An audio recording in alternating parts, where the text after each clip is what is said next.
Hello everyone, my name is Rahul Kumar and welcome to my YouTube channel English Speaking Studio. On the grasshopper and cricket. Grasshopper और cricket पर, ठीक है। Cricket का मतलब जैसा हम जानते हैं झिंगुर, और ग्रासहॉपर का मतलब टिड्डा, ठीक है। तो टिड्डे और क्रिकेट के ऊपर क्या है, ये पूरी पोएम आधारित है, ये पूरी पोएम है, ठीक। ये पोएम है एक ग्रासहॉपर और क्रिकेट के बारे में बताया तो गया है, लेकिन इसे एक सिंबल की तरह, मौसम के सिंबल की तरह इसे रिप्रेजेंट किया गया है। और कैसे ये जो धरती का मूवमेंट है, जो धरती की गति है, इसके चलने की, इसके मधुरता की, इसके गीत की, वो कभी खत्म नहीं होती है, ठीक। तो कभी ग्रासहॉपर आता है इसे गीत देने, तो कभी क्रिकेट इसे अपने गानों से आनंदित कर देता है, आनंदित बना देता है, ठीक है। तो चलिए देखते हैं इस पोएम में क्या है, लाइन बाय लाइन एक्सप्लेनेशन में। Unlike the ant and the cricket, page number 21, ठीक है। चींटी और क्रिकेट से अलग, एंड का मतलब जैसे हम जानते हैं चींटी, क्रिकेट का मतलब क्या है यहाँ पर, झिंगुर। तो झिंगुर और चींटी से अलग, अनलाइक का मतलब क्या है, जुदा, अलग, भिन्न, ठीक। चींटी और क्रिकेट से, झिंगुर से अलग, पेज नंबर 21, जो हमने पोएम पेज नंबर 21 पर पढ़ी थी, उससे अलग यहाँ पर बात कही गई है। विच टेल्स अ स्टोरी, जो एक कहानी बताती है। जो हमने पेज नंबर 21 पर पढ़ा था जो पोएम, वो एक कहानी बताती है। This is a nature poem, लेकिन ये क्या है, ये एक प्राकृतिक कविता है, ये एक प्राकृतिक कविता है, ये कहानी नहीं है। जैसा हम लोगों ने पेज नंबर 21 में पढ़ा था कि एक क्रिकेट होता है और एक चींटी। चींटी बहुत मेहनती होती है, वो अपने आने वाले कल के लिए, अपने बदलते हुए मौसम के लिए वो सारे अनाज की भंडारण वो कर लेती है।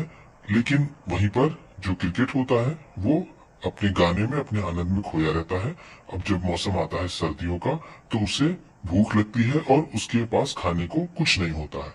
तो इसमें एक बात बताई गई है कि आपको समय से कार्य करना चाहिए, अनुशासन में रहना चाहिए, और भविष्य के बारे में भी कुछ सोचना चाहिए, उसके लिए भी बचत करके रखनी चाहिए। इस कहानी से हमने सीखा था कि परिश्रम करना चाहिए और हमें बहुत ही अनुशासित रहना चाहिए। लेकिन ये जो है on the grasshopper and cricket, ये पोएम, ये एक प्राकृतिक पोएम है, ठीक। चलिए आगे देखते हैं।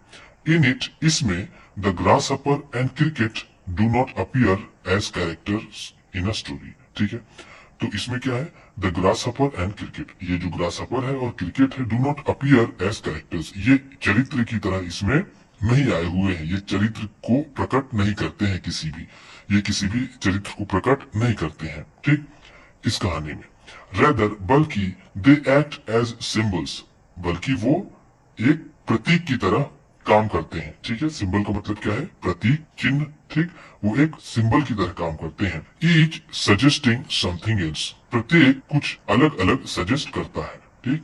ग्रासहॉपर अगर कुछ रिप्रेजेंट करता है तो क्रिकेट कुछ और रिप्रेजेंट करता है। तो यहाँ पर हम सजेस्टिंग को क्या कह सकते हैं, रिप्रेजेंट, ठीक। रीड द पोएम, इस कविता को पढ़िए, एंड नोटिस, और ध्यान दीजिए, how the poetry of earth keeps on through the summer and winter in a never ending song, कि इस कविता को पढ़िए और ध्यान दीजिए कि how the poetry of the earth keeps on, कि कैसे धरती का जो काव्य है, जो धरती की जो कविता है, वो कैसे चलती रहती है। कीप्स ऑन का मतलब क्या है, कंटिन्यू, चलती रहती है। Through the summer and winter, वो गर्मी से सर्दी तक, ठीक। यानी वो साल के 12 महीने कैसे चलती रहती है, ठीक है। इन अ नेवर एंडिंग सॉन्ग, एक कभी ना खत्म होने वाले गीत में, ठीक है। एक कभी ना खत्म होने वाले गीत के रूप में जो धरती का काव्य है वो चलता रहता है। कैसे चलता रहता है, इस कविता को पढ़िए और ध्यान दीजिए, आपको पता चलेगा। हु सिंग्स द सॉन्ग, कौन ये गाना गाता है। ये जो काव्य है, ये जो, ऐसे तो पोएम का मतलब कविता होता है, पोएट्री का मतलब काव्य, तो हम यहाँ पर दोनों को इंटरचेंजेबली यूज कर लेंगे। तो हु सिंग्स द सॉन्ग, इस गीत को कौन गाता है, ठीक। जैसे सॉन्ग का मतलब क्या होता है, गीत, इस गाने को कौन गाता है। चलिए देखते हैं लाइन बाय लाइन एक्सप्लेनेशन में, हमें पता चलेगा। The poetry of the earth is never dead. When all the birds are faint with the hot sun and hide in cooling trees, a voice will run. तो क्या है कि the poetry of the अर्थ, धरती का काव्य, धरती की कविता, जैसा मैंने अभी आपको कहा कि पोएट्री को हम पोइम की तरह इस्तेमाल करेंगे यहाँ पर। द पोएट्री ऑफ अर्थ, जो धरती का काव्य है, इज नेवर डेड, ये कभी खत्म होने वाला नहीं है। डेड को हम यहाँ पर क्या कह सकते हैं? एंड। ठीक, इसका कभी अंत होने वाला नहीं है। When all the birds are faint, जब सभी पक्षी थक जाते हैं, फेंट का मतलब हम यहाँ क्या कह सकते हैं? थक जाते हैं। ठीक है, टायर्ड, जब सारे पक्षी थक जाते हैं। विथ द हॉट सन, सूरज की गर्मी से, जब सूरज की गर्मी से सारे पक्षी थक जाते हैं। And hide in a cooling trees, और वो छिप जाते हैं। ठीक है, एंड का मतलब क्या है? और हाइड का मतलब क्या है? छिप जाते हैं। ठीक है, इन कूलिंग ट्रीज, पेड़ की ठंडी छांव में, जब वो पेड़ की ठंडी छांव में छिप जाते हैं। अ वॉइस विल रन, तब एक आवाज उठती है, तब एक आवाज उठेगी। ठीक है, रन का मतलब हम यहाँ क्या कह सकते हैं? राइज। ठीक है, हमें सुनाई पड़ेगी, तब हमें एक आवाज सुनाई पड़ेगी। जो धरती का काव्य है, जो धरती की कविता है, वो कभी खत्म होने वाली नहीं है। वो कैसे चलती रहती है? जब सारे पक्षी सूरज की गर्मी से थककर पेड़ की ठंडी छांव में बैठ जाते हैं, तब एक नई आवाज आती है, एक नई गति आती है। वो क्या है? From hedge to hedge about the new मॉर्न mead, that is the grasshopper's, he takes the lead. ठीक है, तो यहाँ पर क्या है? फ्रॉम हेज टू हेज, एक हेज से दूसरे हेज तक। हेज का मतलब क्या होता है? जिसे हम कहते हैं बाड़ा, जो फसल को बचाने के लिए जो घेराव किया जाता है। ठीक है, बांस से और लकड़ी और सरपत वगैरह लगा करके, उसे हम हेज बोलते हैं। या फिर किसी जानवर को सुरक्षित रखने के लिए या फिर उसे रोकने के लिए कि वो बाहर न जाए, उसे भी हम हेज कहते हैं। तो हम यहाँ पर हेज को लेकिन हम कह सकते हैं कॉर्नर, कोना। ठीक है, फ्रॉम हेज टू हेज, कोने कोने से, एक हेज से दूसरे हेज तक। अबाउट द न्यू मॉर्न मेड, अब जो नई कटाई हुई है उस मडो में। मड का मतलब क्या है यहाँ पर? मडो, जिसे हम चारागाह कहते हैं, खेत कह सकते हैं, फील्ड कह सकते हैं। न्यू मॉर्न का मतलब जो अभी अभी जिसकी कटाई हुई है, यानी जिसे जानवरों ने अभी पूरा चर लिया है। ठीक है, वहां से क्या आता है? This is the grass hoppers, अब ये ग्रास हॉपर की आवाज होती है। ठीक है, अब ये ग्रास हॉपर आता है, अब वो आवाज करता है। ही टेक्स द लीड, अब वो लीड लेता है, अब वो अगुआ बनता है, अब वो नेतृत्व करता है। किसका नेतृत्व करता है? वो करता है पोएट्री ऑफ द अर्थ का नेतृत्व करता है। धरती के काव्य की वो नेतृत्व करता है। कैसे? पहले तो जो पक्षी होते हैं वो चहचहा रहे होते हैं। ठीक, वो रिप्रेजेंट करते हैं धरती के काव्य को। ठीक, लेकिन जब वो थक जाते हैं, तब वहां पर ये ग्रास हॉपर आता है।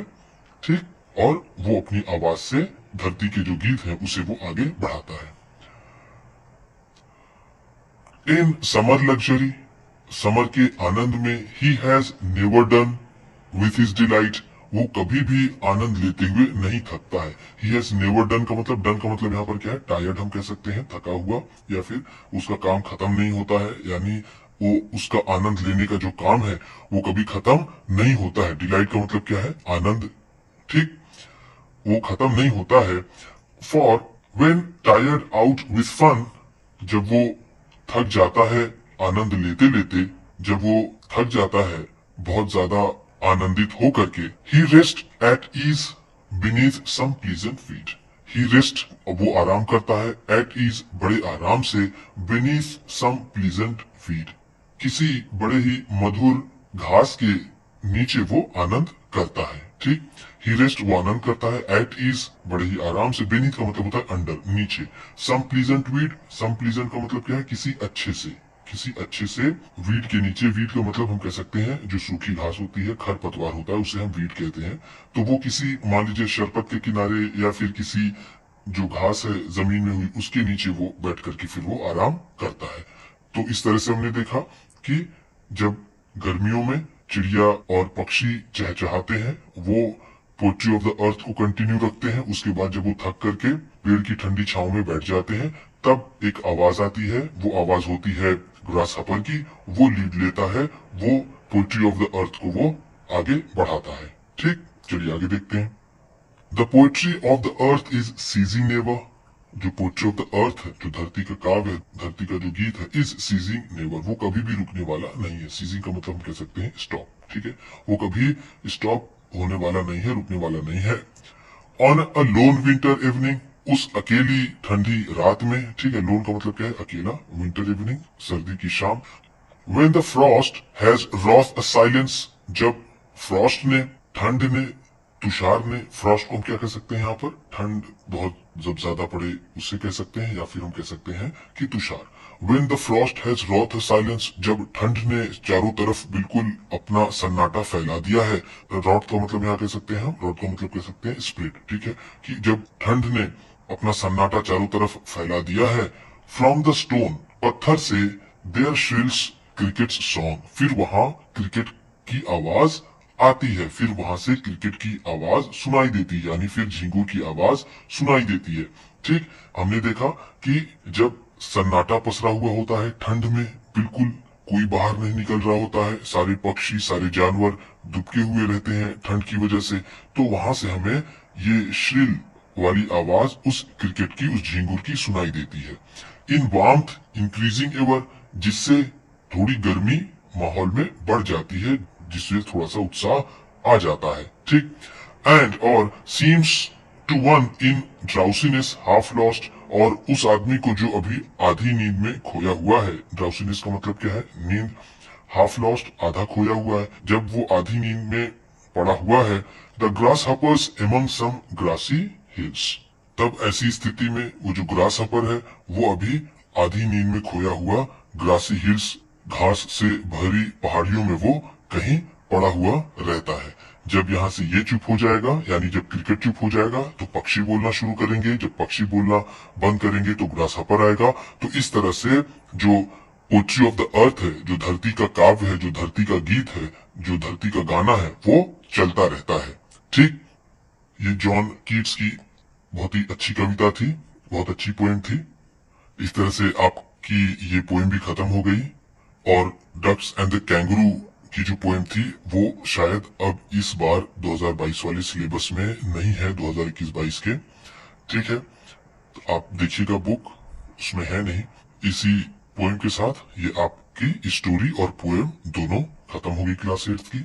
वीडियो अच्छी लगी हो तो लाइक कीजिएगा, आप भी किसी को बताना पढ़ाना चाहते हैं तो शेयर कीजिएगा, चैनल पर नए हैं तो सब्सक्राइब कीजिएगा और बेल आइकन भी जरूर दबाइए।